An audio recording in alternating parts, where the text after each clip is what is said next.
Welcome to the back room. Relax, unwind, and let our soothing gangster bedtime stories guide you into calm and peaceful sleep. Here we tell the quieter side of history, the childhoods, ambitions, and lives of legendary gangsters, without focusing on violence. As you settle in, share with us in the comments where you're listening from, what time it is right now, and one good thing that's happened to you today.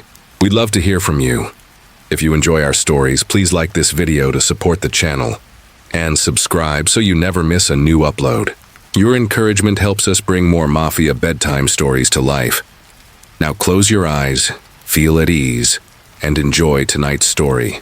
Wishing you peace and the sweetest dreams. The dawn in Calvia does not break, it unfolds. It is a slow, deliberate unveiling of color, turning the Mediterranean Sea from a deep, bruised ink to a shimmering sheet of turquoise. The light creeps up the limestone cliffs of Majorca, warming the stone, awakening the scent of wild rosemary and expensive pine. It is a place of such profound tranquility that it feels less like a geography and more like a carefully curated dream. Standing on the terrace of a villa that clings to the edge of this paradise is a man. He is wearing a white linen shirt, unbuttoned at the collar to catch the early breeze. His hands rest on the cool, polished marble of the balustrade. He is looking out at the horizon, at the endless expanse of water that stretches south toward Africa. To anyone watching from a distance, he looks like a retired businessman, perhaps a banker or an investor, enjoying the fruits of a well-lived life. But Gennady Petrov is not just looking at the sea, he is owning it. He bought this view. He bought the silence. He bought the air he breathes, and he paid for it with currency forged in a world that is millions of miles away from this sun-drenched coast. Close your eyes for a moment. Breathe in. Here the air smells of salt water and jasmine, a sweet narcotic perfume that lulls the senses. But if you get close enough to Gennady Petrov, if you stand right beside him in the stillness of the morning, you might catch a whiff of something else. Something faint, discordant, clinging to him like a second skin. It is the smell of wet wool. It is the smell of coal dust and diesel exhaust. It is the smell of the gray slush of St. Petersburg in February. It is a phantom scent, a ghost memory that no amount of Mediterranean sun can burn away. It is the smell of where he came from, and it is the smell of what he truly is. Petrov takes a sip of his coffee. The cup is delicate porcelain, the coffee rich and dark. He is a man of refined tastes now, but his hands, look at his hands. They are thick, capable hands. Hands that once held wrenches and steering wheels, hands that once counted crumpled rubles in the back of a train station. They are the hands of a worker who learned that the only way to stop working is to make others work for you. He is the Gray Cardinal. In the mythology of the Russian underworld, there are the loud ones, the men with tattoos up to their necks, the men who drive gold-plated cars and die in hail of bullets on the Nevsky Prospect. Petrov is not one of them. He is the quiet one. He is the bureaucratic dread that sits in the corner of the room, unseen but deeply felt. He is the man who doesn't need to shout because his whisper can level a city block. From this terrace, surrounded by bougainvillea and the sound of cicadas, Petrov commands an empire. It is a surreal juxtaposition. A bird chirps in the cypress tree. A wave laps gently against the rocks below, and in his pocket a phone vibrates. With that small, buzzing device, he moves ministers in Moscow like chess pieces. He appoints generals. He bankrupts companies. He orders the flow of oil and gas, the lifeblood of nations. He is a ghost in paradise, projecting his will across the continent, tethered to the darkness only by the invisible wires of the telecommunications network. He answers the phone. His voice is low, calm, almost bored. He speaks in a rapid, clipped Russian that sounds jarring against the soft backdrop of the Spanish morning. He is discussing millions of dollars, illegal transfers, the fate of men who have crossed him. He does it with the casual indifference of a man ordering lunch. The packing of his life here is languid, almost dreamlike. The days bleed into one another, a seamless loop of luxury. Breakfast on the terrace, a swim in the infinity pool, a trip on the yacht. It is a life of extreme comfort designed to make him forget, but the psychological dissonance is deafening. How does a man live in two worlds at once? How does he reconcile the sun-drenched peace of Calvia with the cold, brutal history that shadows his every step? He does it by compartmentalizing. He builds walls in his mind as thick as the walls of his villa. On one side is Gennady the benefactor, the wealthy neighbor, the patron of the local church. On the other is Petrov the boss, the leader of the Tambovskaya Bratva, the man who helped loot a superpower. But walls, no matter how thick, have ears. Petrov doesn't know it yet, or perhaps he suspects, in that animal part of his brain that has kept him alive this long. But the air around him is thick with invisible eyes. The silence of the morning is not empty. It is recording. Every phone call, every conversation by the pool, every whisper in the garden. It is all being captured, digitized, and stored in a server room in Madrid. The Spanish police are listening. They are building a map of his life, tracing the lines of his influence back to the source. He is a king sitting on a throne of glass, admiring the view, unaware that a stone has already been thrown. It is hurtling towards him, silent and inevitable, aimed right at the center of his beautiful, fragile world. But for now, the sun is rising. The sea is calm. The coffee is hot. Gennady Petrov takes a deep breath, filling his lungs with the expensive air of freedom, and smiles a small, thin smile. He believes he has won. He believes he has escaped the gray city. He is wrong. The gray city is inside him, and it is hungry. The light changes. The golden warmth of the Mediterranean dissolves, fading into a grainy, flickering monochrome. We are no longer in paradise. We are in Leningrad. It is the mid-1970s, the era of stagnation, when the Soviet Union was a giant, lumbering beast slowly suffocating under its own weight. The setting is the Moskovsky Vokzal, the Moskovsky railway station. It is a cathedral of transit, a cavernous space of soot-stained glass and iron girders that loom over the masses like the ribs of a leviathan. The air here is not fresh. It is recycled, heavy and thick. It smells of Belamorcanal cigarettes, that harsh, acrid tobacco that burns the throat. It smells of damp fur coats, of wet wool drying on radiators, of cheap vodka and unwashed bodies huddled together against the biting draft that sweeps in from the tracks. This is where the legend of Gennady Petrov begins. Not in a boardroom, not in a bank, but here, amidst the chaos of arrival and departure. And his weapon of choice is not a gun. It is a keychain. Petrov is a young man, but his eyes are already old. He wears the uniform of a station worker, blending perfectly into the gray background. He is not a gangster yet. He is something far more practical. He is the master of the station. To understand his power, you must understand the station. In the Soviet economy of shortage, where shops were empty and queues were long, the train station was a portal to another world. It was where goods arrived. It was where people from the provinces came to sell their vegetables, their meat, their desperate little treasures. It was a hub of the black market, a place where the rigid rules of the state frayed and broke. And Petrov stood at the center of it all. He didn't control the trains. He controlled the people. He controlled the restrooms. It sounds trivial, almost comedic, but in a place where thousands of people are in transit, the man who holds the keys to the toilet holds a strange and potent form of leverage. It was a place to trade, a place to hide, a place to conduct business away from the prying eyes of the militia. We watch him move through the crowds. He walks with a quiet, terrifying efficiency. He knows every corner of this building. He knows which guards can be bribed with a bottle of cognac. He knows which porters are stealing from the luggage. He sees everything, but he says very little.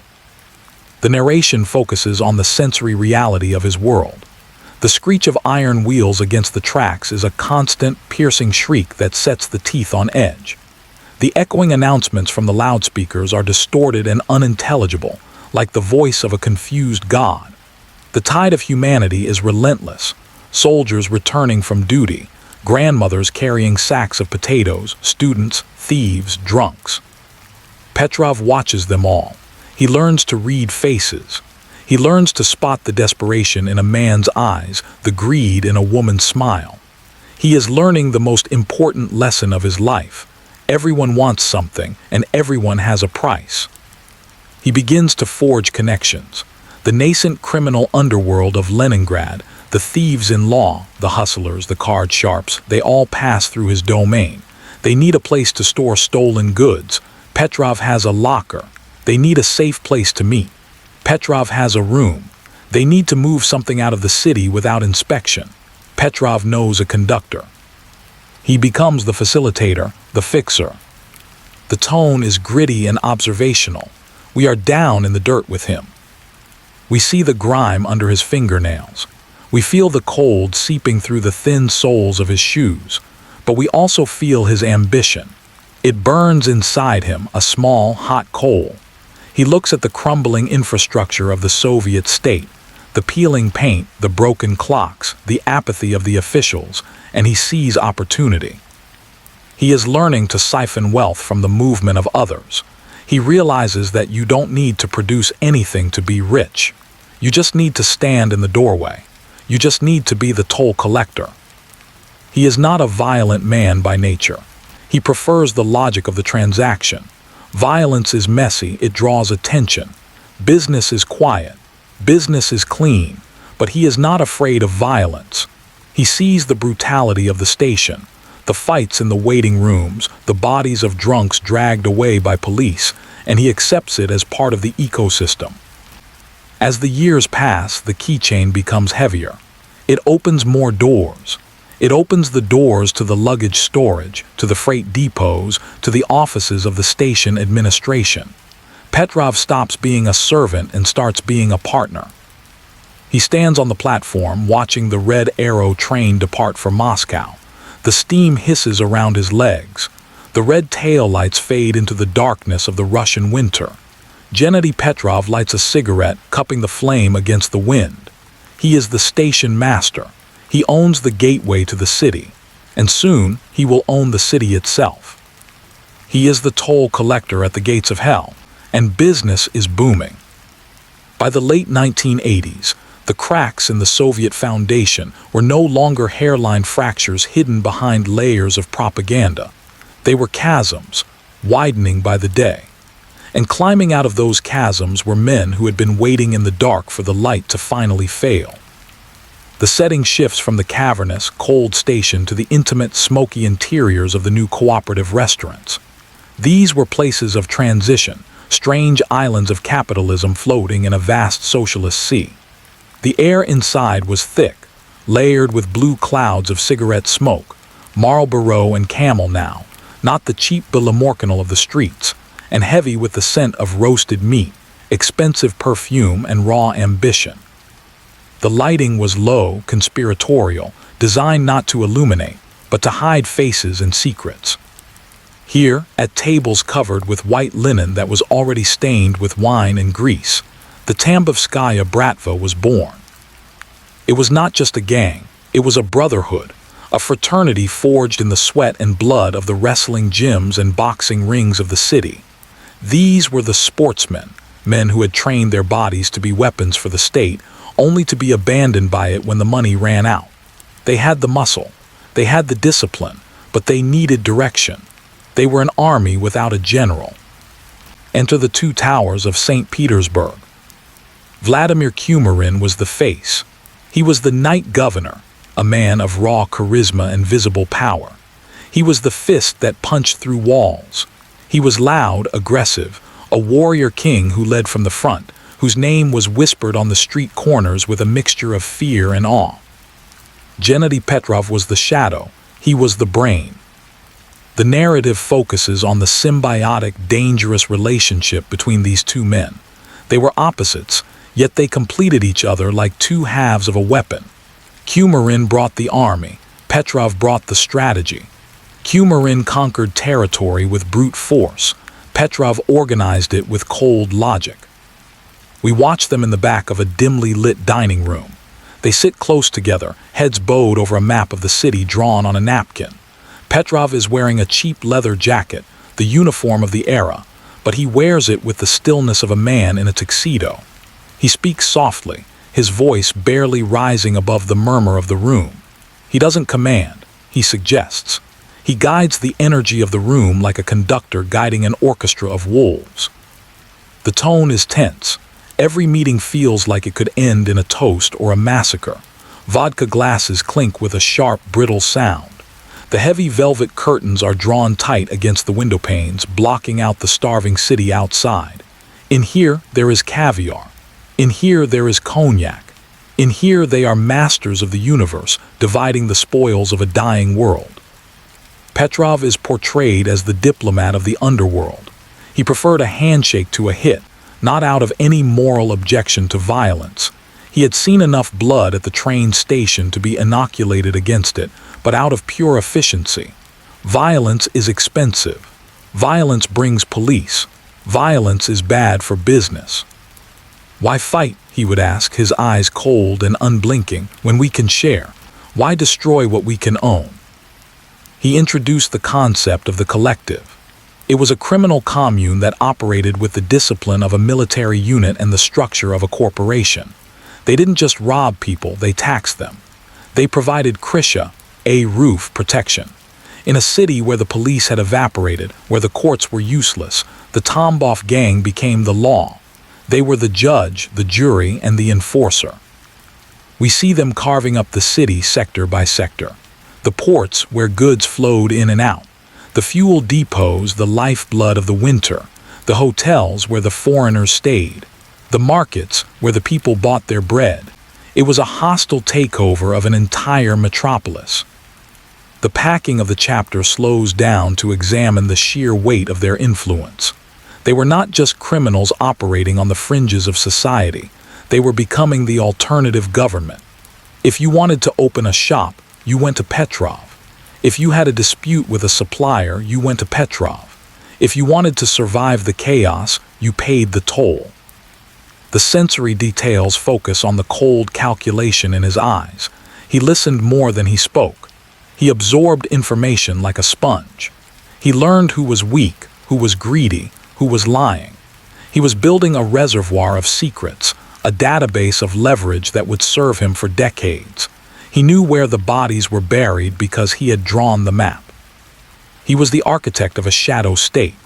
While Kumarin was out in the streets, fighting the wars, taking the bullets, Petrov was in the backroom, laying the bricks of an empire. He understood, earlier than anyone else, that the Soviet Union was dying. And he knew that when the giant fell, the men standing closest to the corpse would be the ones to inherit the earth. He watched the smoke curl up from his cigarette, disappearing into the darkness of the ceiling. He was building something that would outlast the USSR itself. He was building a kingdom of shadows, and he was ready to be its king. When an empire falls, it does not die quietly in its sleep, slipping away into the night. It convulses. It screams. It tears itself apart in a frenzy of self-destruction.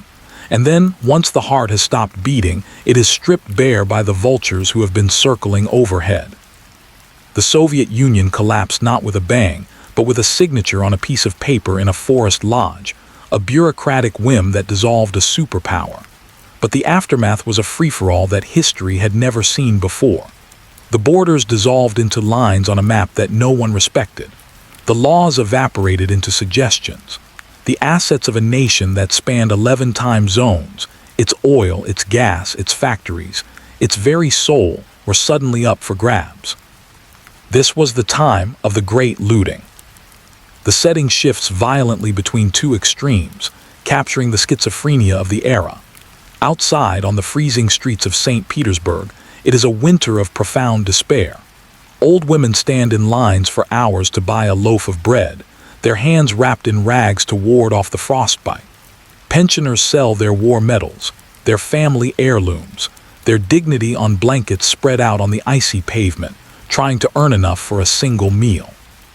The city is dark, the streetlights broken, the snow stained gray with soot and neglect. But inside, in the heated, frantic offices of the new privatization committees. It is a time of fire. Gennady Petrov moves through this landscape like a wolf in a sheep pen. He does not feel the cold that is killing the elderly on the streets. He feels only the heat of opportunity, a furnace burning in his chest. The tone is apocalyptic yet deeply opportunistic. The world as they knew it is ending, and Petrov is busy buying the wreckage. We describe the sensory experience of this era with visceral detail. The air smells of burning documents, shredders running all night, fires burning in metal drums in the courtyards of the KGB headquarters, as the old apparatchiks try to erase their past before the new masters arrive. It tastes metallic, like fear and cheap adrenaline. And it is blinded by the flash of new wealth, the sudden, jarring appearance of foreign cars navigating the potholes, of neon signs advertising strip clubs next to bread lines, of men in ill-fitting purple suits carrying briefcases filled with dollars. Petrov's transition is profound. He sheds the skin of the racketeer protecting kiosks. He realizes that the real money isn't in taxing the small businesses, it's in owning the big ones. He stops thinking like a gangster and starts thinking like an oligarch. He doesn't just steal money, he steals the infrastructure. He targets the energy sector, the beating heart of the Russian economy. He targets banking, the circulatory system. He targets shipping, the veins that connect Russia to the world. He uses the leverage he built in the shadows, the secrets, the debts, the muscle, to force his way into the boardrooms. We see him sitting across from terrified factory directors, men who spent their lives serving the party and now find themselves serving a gangster. Petrov slides a document across the table. It is an offer they cannot refuse. Sign over the shares for pennies on the dollar or lose everything. Your position, your pension, perhaps your life. We explore the sheer scale of the theft. It is framed as a dark magic trick performed on a national stage. A factory that employs thousands of people vanishes from the state ledger and reappears as a shell company in Cyprus. A fleet of ships disappears from the Baltic registry and reappears under a Panamanian flag. The wealth of the nation is being siphoned off through a complex network of pipes that Petrov has laid, invisible conduits sucking the value out of the country. The packing of the narrative becomes jagged and anxious, reflecting the heartbeat of a society in freefall. Laws change overnight. Currencies collapse, wiping out savings in an instant. Banks close their doors, leaving crowds pounding on the glass. But Petrov is the calm center of this storm. While others are running around trying to grab what they can carry, he is organizing the anarchy. He is turning the looting into a logistics operation. He brings in lawyers in sharp suits. He brings in accountants with glasses thick enough to see the fine print. He brings in bankers from Switzerland and London who don't ask questions as long as the fees are paid. He begins to wash the money. He runs it through real estate projects that never get built, through casinos that never lose, through legitimate businesses that serve as fronts. He is scrubbing the blood off the rubles until they shine like gold. This is the moment of metamorphosis. Petrov stops being a criminal in the eyes of the new world. He becomes a respected entrepreneur. He buys legitimacy.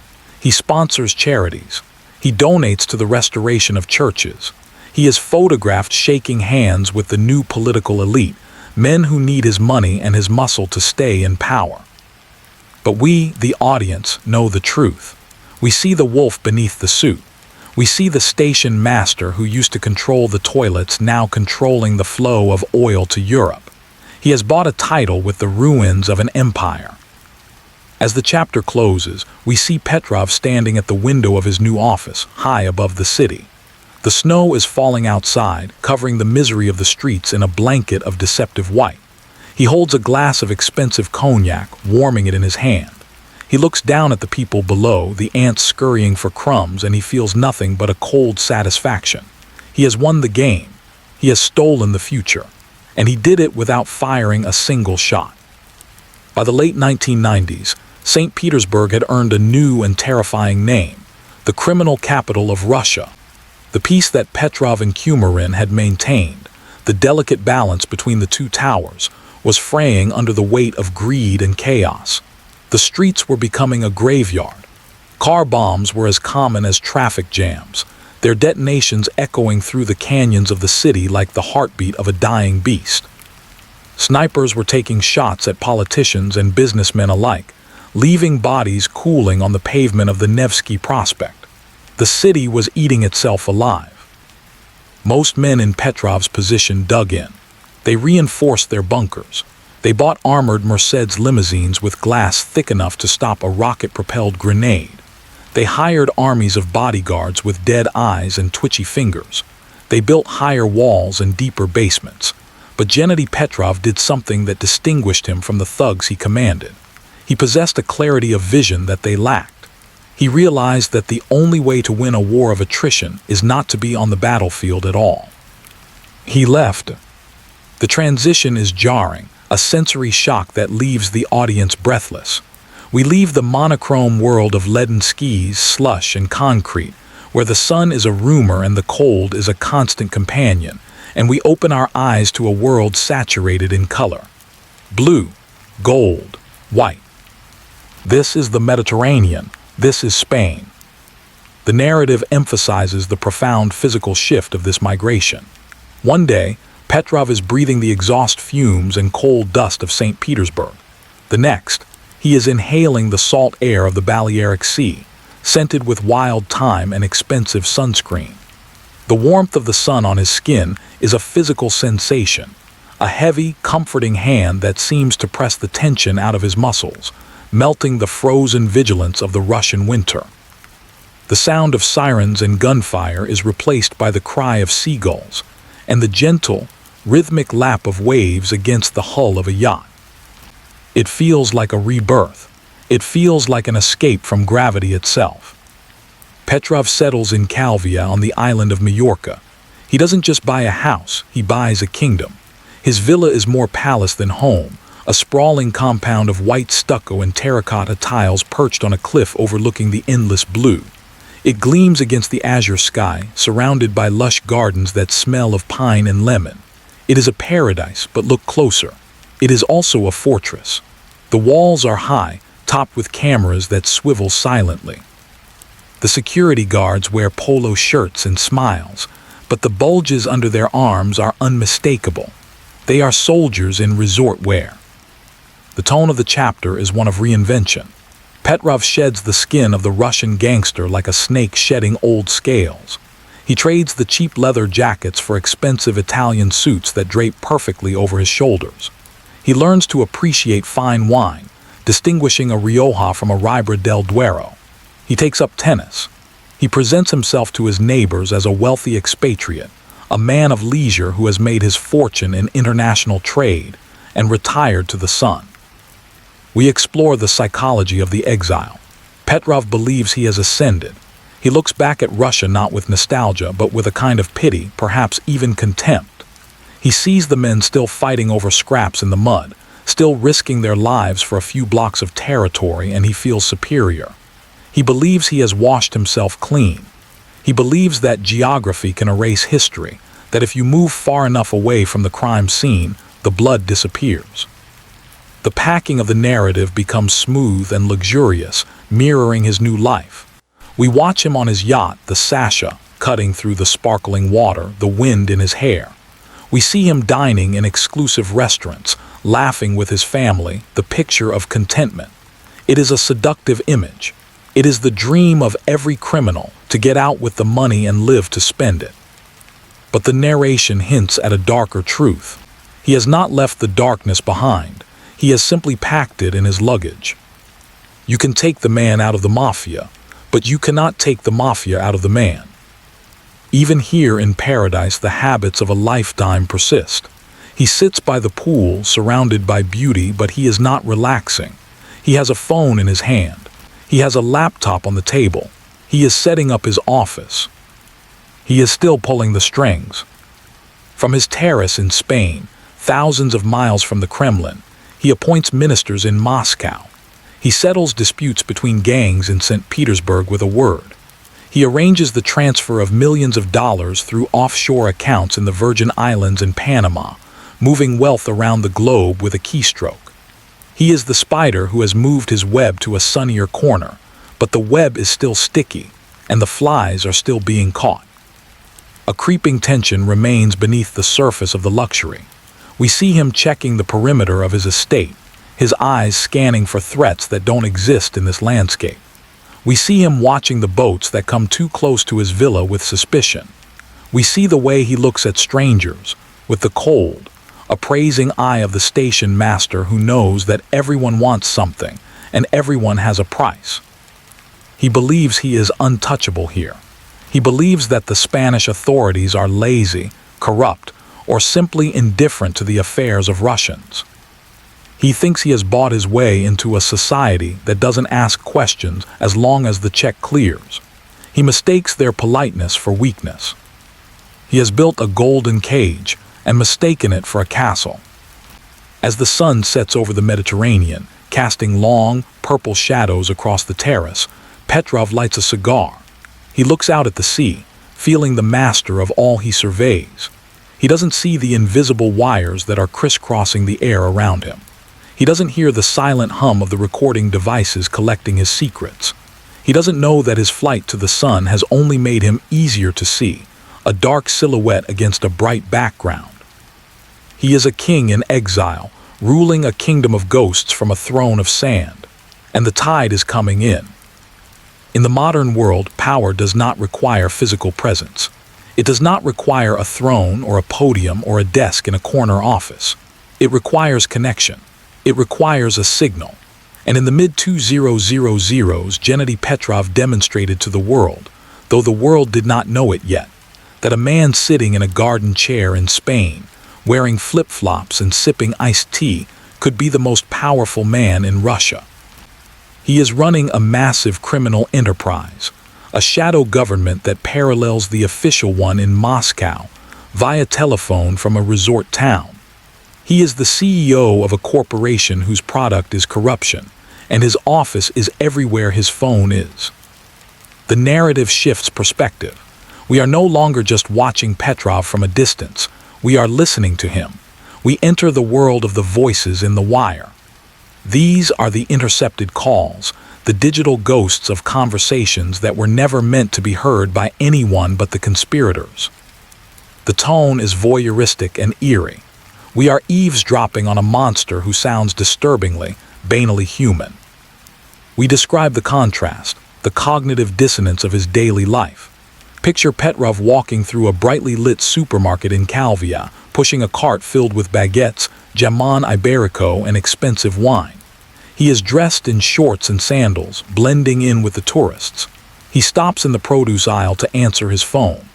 The background noise is the beep of cash registers, the chatter of vacationers discussing sunscreen, the piped-in pop music. But on the line, the conversation is about the appointment of the head of the Russian Investigative Committee.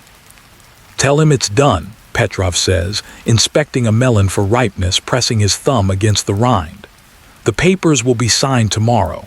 He knows what he owes us." He puts the melon in the cart. He hangs up. He has just altered the course of justice in a nuclear superpower, placed his pawn on a vital square of the chessboard, and then he goes back to shopping for breakfast.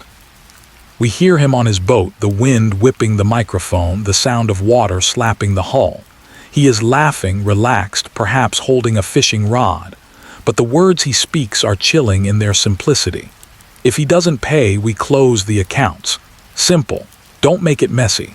Just squeeze him until he remembers."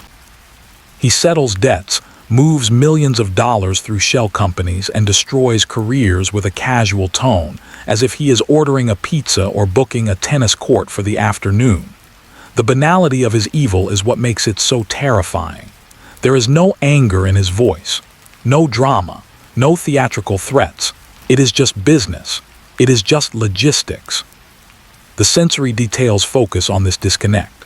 The chirping of crickets in the Spanish garden at twilight, a peaceful, rhythmic sound that underscores a discussion about a contract killing or a massive bribery scheme involving state assets. The sound of his grandchildren splashing in the pool, their laughter ringing clear. while he negotiates with a high-ranking general in the Kremlin about the sale of military surplus. The packing is slow and methodical, building a sense of dread. We realize that the distance has emboldened him. It has intoxicated him. He believes that because he is physically removed from the crime scene, because he is thousands of miles away from the cold streets of St. Petersburg, he is morally and legally absolved. The Mediterranean Sea acts as a buffer, a moat that separates the cause from the effect. We explore the hubris of this belief. Petrov thinks he is a god moving pieces on a board that he can't even see. He speaks with politicians, judges, and ministers as if they are his employees, because, in a sense, they are. He blurs the line between the Mafia and the state until it vanishes completely. The government of Russia becomes a subsidiary of the Tambov gang, managed remotely from a villa in Majorca. He is the puppet master. He feels the tension in the strings. He feels the weight of the puppets dancing at the other end. But he forgets one crucial thing. Strings work both ways. They connect the puppet to the master, but they also lead back to the hand. He believes the strings are invisible. He believes his words dissolve into the ether as soon as they are spoken. He doesn't know that the air is thick with listeners. He doesn't know that every yes, every no, every name he drops is being recorded, transcribed, and translated by a team of exhausted Spanish police officers in a windowless room in Madrid. He is building the case against himself, brick by brick, call by call.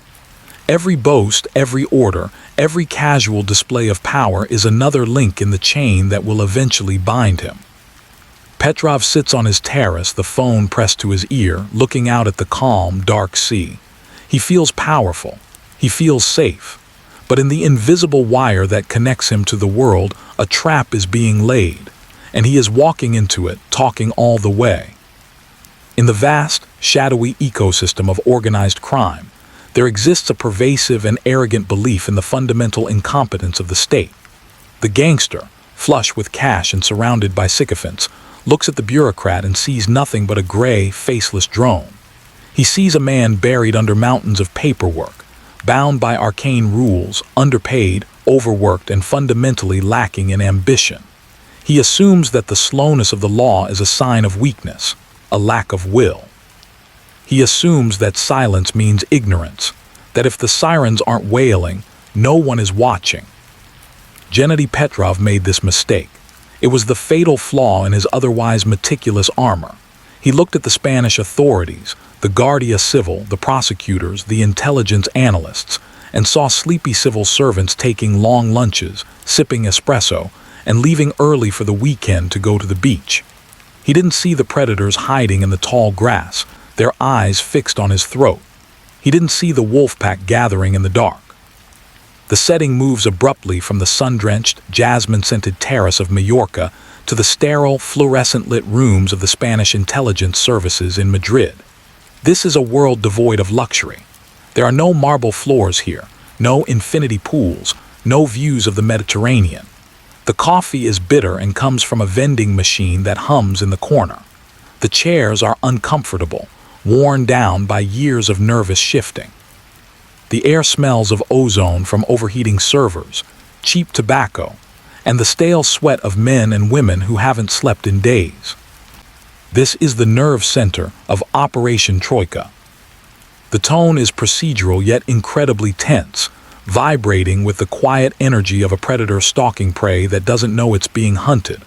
We follow the investigators, Inspector Jose Grinda and his elite team, as they begin to piece together the puzzle of the Russian Mafia in Spain. It starts small, almost inconsequential. A suspicious bank transfer from a company in Liechtenstein to a local construction firm.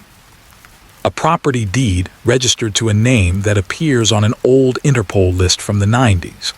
A phone number that calls the Kremlin more often than it calls a local taxi service. We describe the accumulation of evidence not as a sudden breakthrough, but as a grinding, relentless accumulation of facts. It is an avalanche in slow motion. Mountains of transcripts pile up on desks, thousands of hours of recorded conversations, painstakingly translated from Russian criminal slang into legal Spanish.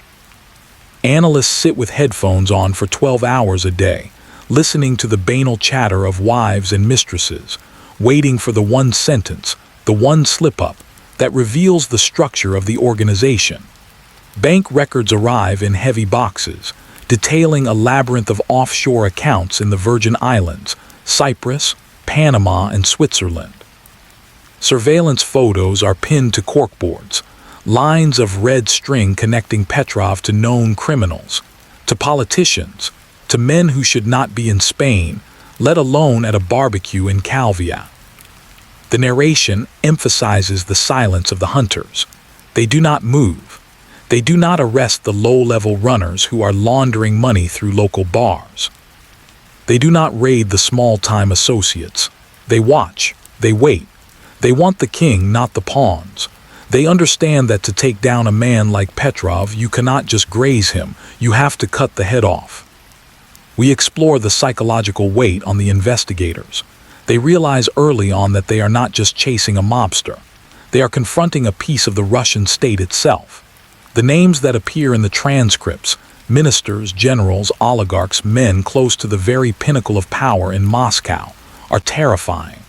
They know that if they make a mistake, if they leak the investigation too early, the political pressure will crush them. They are hunting a dragon with a toothpick. They know that phone calls could be made from Moscow to Madrid that would shut them down in an instant. They watch Petrov celebrate his birthdays in grand style.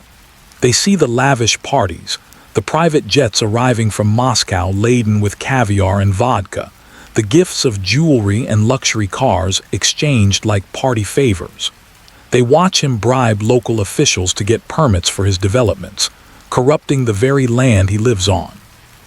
They watch him live his life of utter impunity, a man who believes the rules of gravity don't apply to him, a man who thinks he has bought the right to exist above the law. The packing is deliberate, a slow tightening of the noose. We see the investigators working late into the night, their eyes red, their ties loosened, takeout containers piling up in the bins. The hum of hard drives is the soundtrack of their lives, a constant reminder of the data they are processing. The scratch of pens on legal pads is the sound of the cage being built bar by bar. There is a moment of profound tension when they realize the true scope of Petrov's influence. They hear him on the wire, ordering the appointment of a high-ranking official in the Russian investigative committee. They look at each other in the interrogation room, stunned into silence. "He's not just a gangster," one of them whispers, the realization settling over the room like a cold fog. "He's the government. We are listening to the state." This realization changes everything. It turns a criminal investigation into a geopolitical crisis. They know they have to be perfect. The evidence must be bulletproof. Every warrant must be signed in triplicate. Every surveillance log must be unassailable. We build the anticipation of the inevitable raid. We contrast the oblivious tranquility of Petrov's life, the tennis matches on private courts, the boat trips to hidden coves, the quiet dinners with family, with the gathering storm of the law. While Petrov is choosing a silk tie for a meeting, a tactical team is practicing the breach of his gate in a mock-up facility. While he is sipping vintage wine, a judge is signing the warrant that will end his life as he knows it.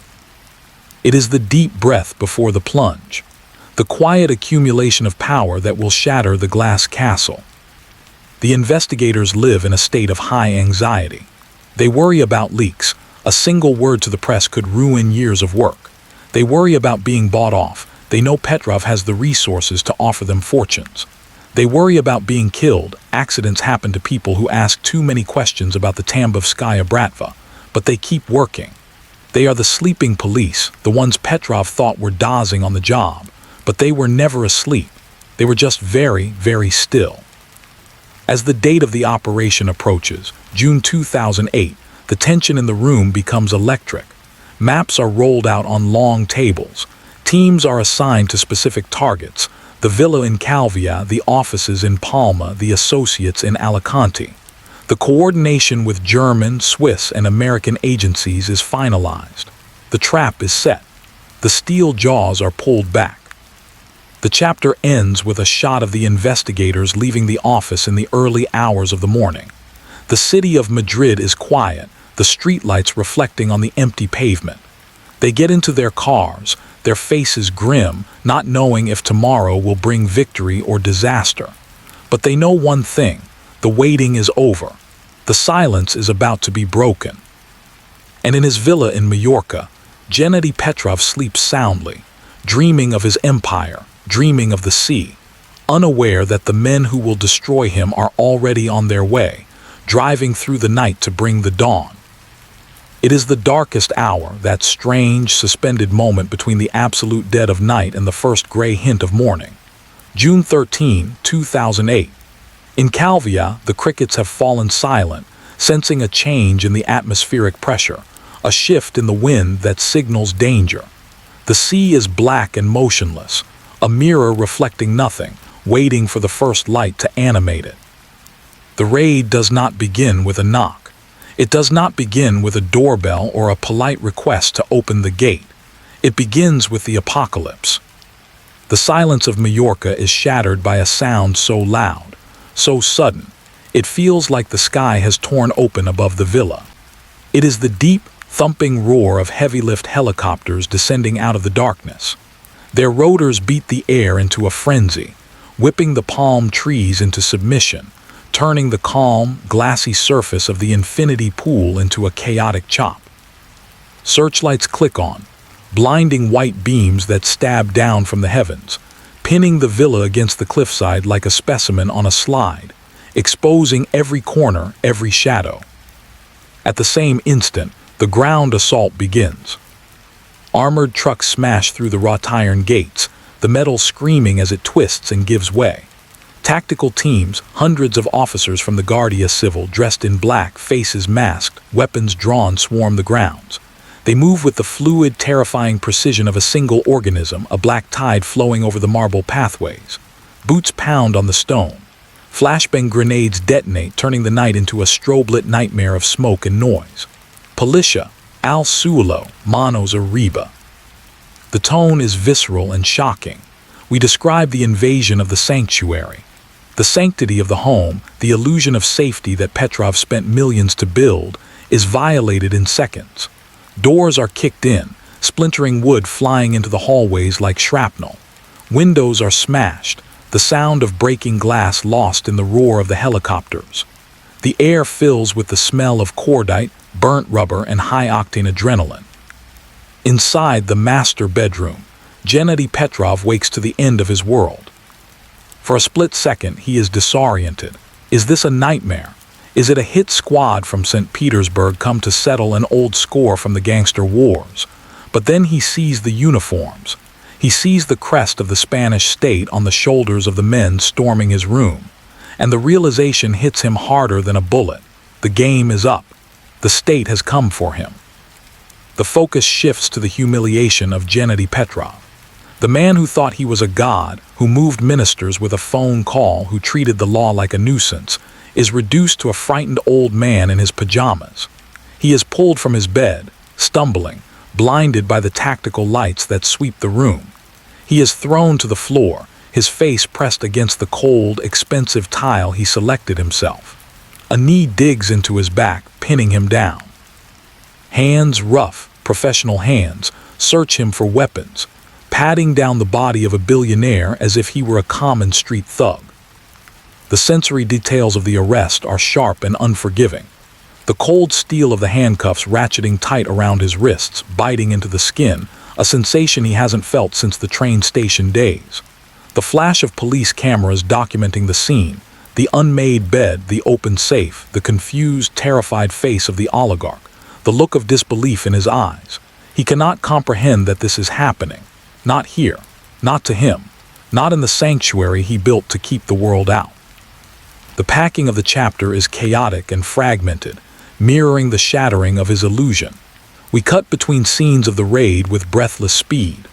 Officers tearing through the library, sweeping books off shelves to find hidden compartments behind the mahogany.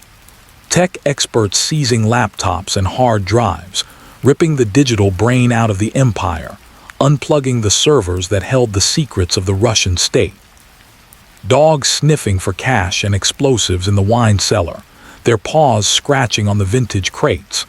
The villa is being dismantled, turned inside out, its entrails exposed to the glaring light of the police investigation. Petrov is led out of his home. He is barefoot. He is shivering not just from the morning chill but from shock. He looks around at the ruins of his paradise. The garden is trampled, the flowers crushed under combat boots. The gates are broken, hanging off their hinges. His wife and children are being led away in separate cars, weeping, their faces hidden from the cameras. The fortress has fallen. The moat has been crossed. The narrative reflects on the fragility of power, how decades of empire building, of networking, of bribery and intimidation can be undone in a single morning. All the money in the offshore accounts cannot stop this. All the friends in high places cannot make the helicopters go away. The gray cardinal is dragged out into the sun, exposed and vulnerable, stripped of his dignity, stripped of his aura of invincibility. It is the collision of his two worlds. The violence of Russia, the brutality he thought he had left behind in the slush of the 90s, the chaos he thought he had escaped, has finally caught up to him on the shores of Spain. He thought he could keep the darkness in a box, but the box has opened, and the darkness has spilled out to stain the pristine white walls of his villa. As he is pushed into the back of a police van, the heavy door slams shut, sealing him in darkness, separating him from the sea and the sky. The sirens begin to wail, a mournful chorus announcing the fall of a king. The convoy moves out, winding down the hill, leaving the villa behind, a crime scene marked with yellow tape. The chapter ends with the silence returning to the villa, but it is not the peaceful silence of the beginning. It is the silence of a tomb. The searchlights are gone.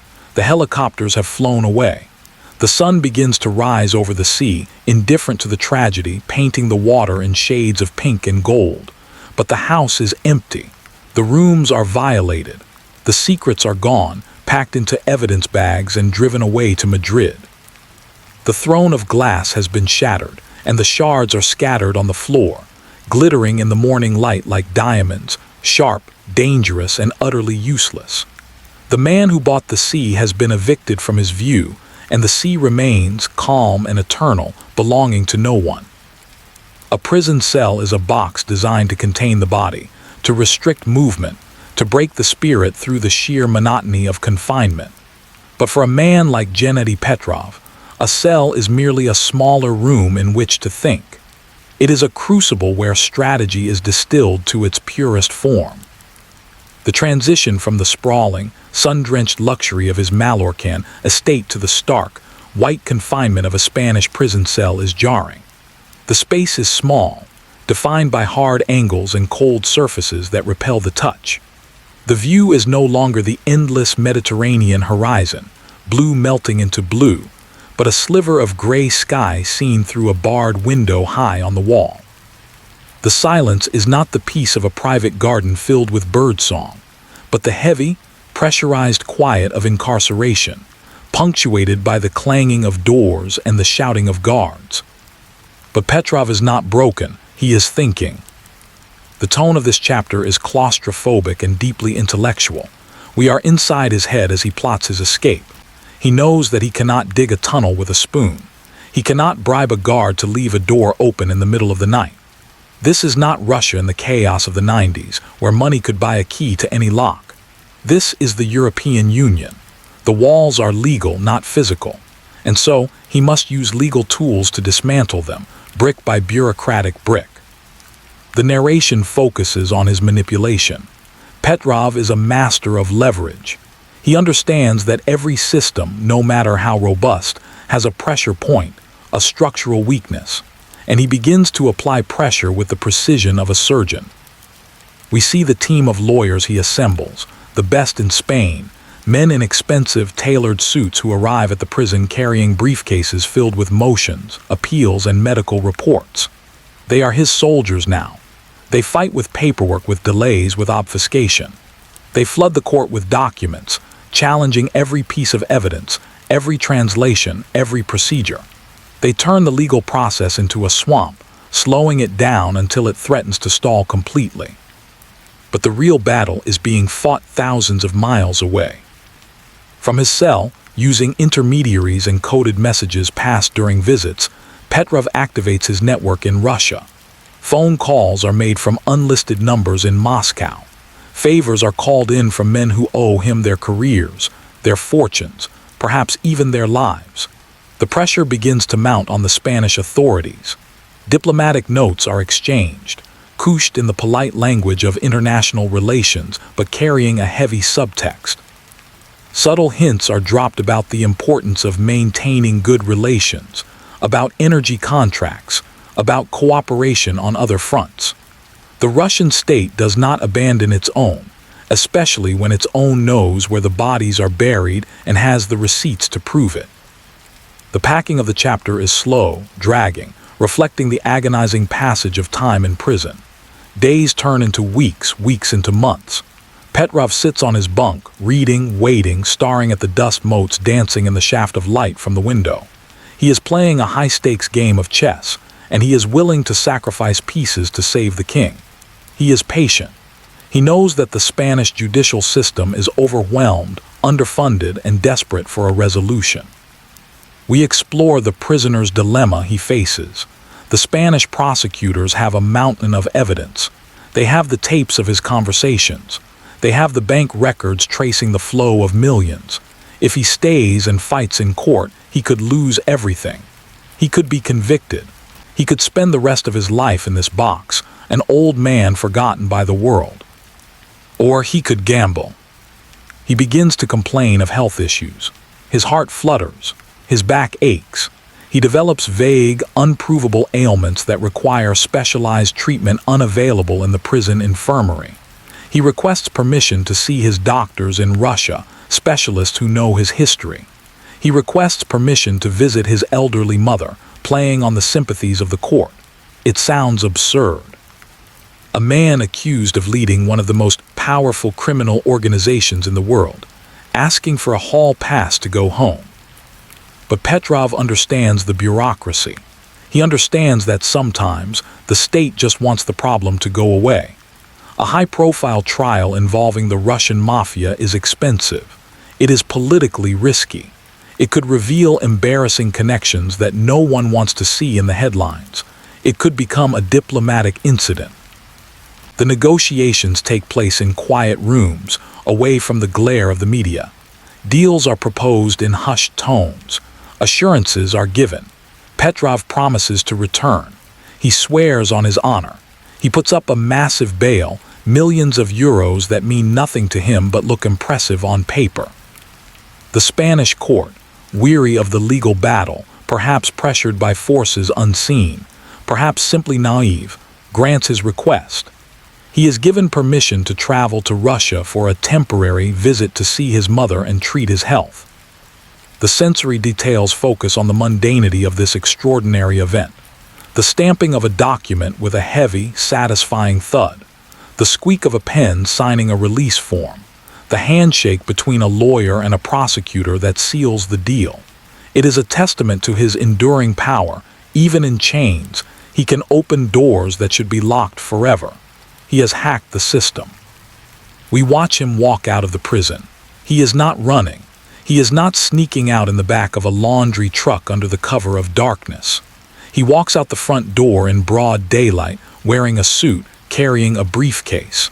He gets into a waiting car, the door held open by a driver. He is driven to the airport. He boards a plane to St. Petersburg. As the aircraft lifts off, leaving the coast of Spain behind, Petrov looks out the window. He sees the villa on the hill, empty and silent, a monument to his hubris. He sees the sea he once thought he owned, and he smiles. He is not a fugitive fleeing justice in the dead of night. He is a businessman going on a trip. He has outsmarted the system.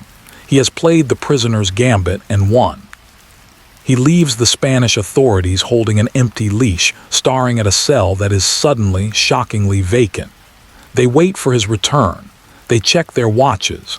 They tell the press he will be back, but deep down they must know.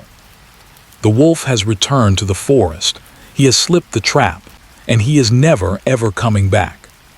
St. Petersburg is a city built on a swamp, a place where the earth is never quite solid, where the foundations are always sinking, and where the air is perpetually heavy with the damp breath of the Baltic.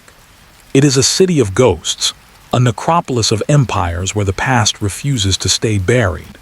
And it is here, on the granite-lined banks of the Neva River, that Gennady Petrov has returned to haunt the landscape he helped create. He never went back to Spain. The villa in Calvia sits empty on its cliffside, the shutters closed. The garden overgrown with weeds that choke the jasmine. The infinity pool, once a mirror of the sky, is filled with leaves and stagnant water. It stands as a monument to a life interrupted, a ruin of the golden age. The yacht Sasha was seized, stripped of its glory, and sold off to pay fines that Petrov will never acknowledge, let alone pay. The blinding sun of the Mediterranean is a memory now, a fever dream replaced by the persistent, chilling fog of the Russian north. The setting returns to the gray. The color palette of the story drains away, leaving only the shades of charcoal, slate, and steel. The river is wide and dark, churning under the drawbridges, carrying the debris of the city out to the Gulf of Finland.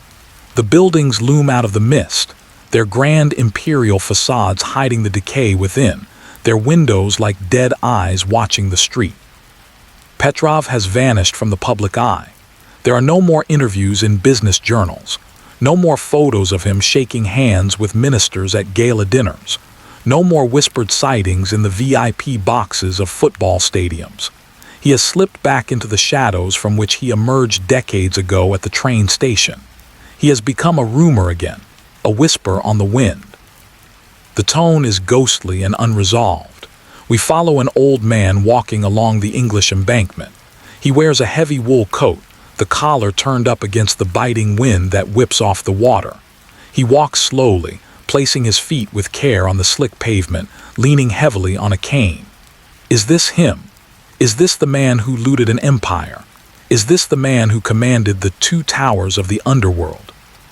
Or is it just another pensioner, another survivor of the chaos, counting his steps to keep the cold at bay? The narration reflects on the nature of his victory. In the eyes of the law, he won. He beat the Spanish prosecutors. He outmaneuvered the European arrest warrants. He escaped the cage they built for him. He kept his freedom. But what kind of freedom is it? He is a prisoner of his own country. The borders of Russia have become the walls of his cell. He cannot travel. He cannot see the world. He cannot return to the warm waters he loved. If he steps 1 foot outside of the Russian Federation, the Interpol warrant will light up like a flare, and the trap will snap shut. He is confined to the very place he tried so hard to escape. He is hiding in the fog, protected by the state he corrupted, but trapped by it as well. He is a bird with clipped wings, allowed to roam the cage but never to fly. We explore his legacy. It is not built of stone or steel. It is built of influence. It is built of precedent.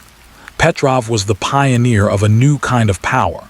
He was the architect of the merger between crime and government. He stitched them together so seamlessly that you couldn't tell where the gangster ended and the bureaucrat began. He erased the line. Today, the system he helped build runs without him. It is a self-perpetuating machine of graft, control, and silence. The young oligarchs, the new ministers, they operate using the playbook he wrote. He is the grandfather of the modern Russian kleptocracy. But do they visit him? Do they kiss his ring? No, he is a liability. He is a reminder of the messy, bloody origins of their wealth. He is unacknowledged, a silent partner in a firm that has taken his name off the door. Does he feel pride as he looks at the skyline, at the gas towers and the banks? Or does he feel the hollowness of it all? The sensory imagery returns to the water. The rain begins to fall. It starts as a mist, a dampness on the face, and then it thickens. A cold, steady drizzle that seems to have been falling for 100 years. It hits the black surface of the Neva, creating millions of tiny ripples that expand and vanish in an instant. It washes the dust from the streets. It washes away the footprints of history. Petrov stops to watch the rain. He stands by the railing, staring down into the swirling current. He looks out across the water to the other side, to the lights of the city flickering in the gloom, blurred by the moisture on his glasses. He thinks of the sun in Majorca. He thinks of the heat radiating off the stone terrace. He thinks of the silence of his garden, broken only by the cicadas. He thinks of the smell of pine and salt. That shore is unreachable now. It is a dream he once had, a life he almost lived.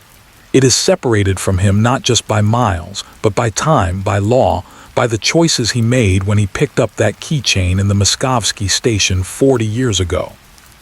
The packing slows to a complete stop, a fatting heartbeat. The frantic energy of the station, the tension of the restaurant meetings, the adrenaline of the escape, the terror of the raid, it is all gone. The noise has faded. There is only the quiet. We leave the listener with the image of the old man standing alone in the rain. He is a ghost haunting the city he helped plunder. He is a king without a crown, a winner with no prize. Is he a genius who beat the system? Is he a monster who devoured his country? Or is he just another piece of debris left behind by the storm of history, washed up on the bank of the river, waiting for the tide to take him back out? The screen fades to black. The image of the man dissolves into the mist, becoming one with the gray city.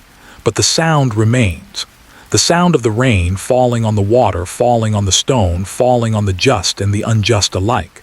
Eternal, indifferent, relentless, washing everything clean layer by layer until there is nothing left but the silence,